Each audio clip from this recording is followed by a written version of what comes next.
other people first can be very difficult. It often means you have to give up things that may be important to you. But putting the needs of others first is how God expects us to take care of each other. Paul understood this. In fact, once he was in prison, and he gave up a chance at freedom for himself to help out the person who was holding him prison. Paul and Silas were in prison. Not a good situation.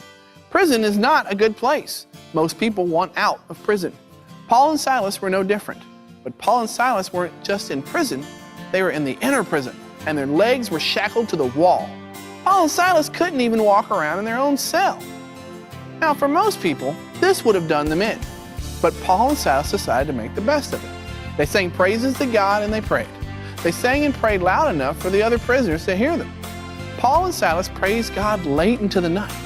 And around midnight, a great earthquake shook the jail. The stocks fell off of Paul and Silas, and the doors to the prison flew open.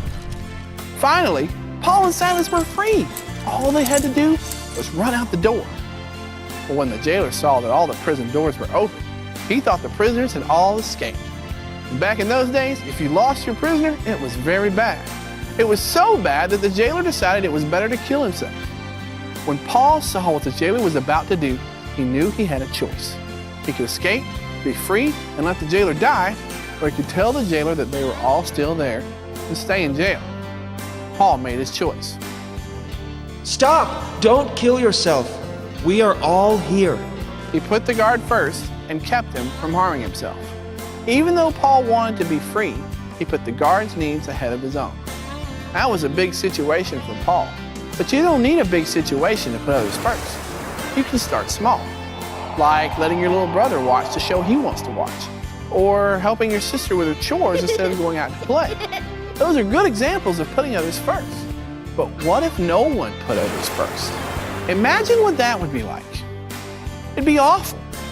No one would help you if you were hurt because they would rather play volleyball. No one would teach you in school because the teachers would rather go to the movies. You wouldn't have any friends because friends put each other first and everyone would be just looking out for themselves. That'd be pretty lonely. Worse than that, your parents wouldn't take care of you because they would only be looking after their own needs. God wants us to put others first so the world I just described won't happen. We should follow Paul's example and put others first.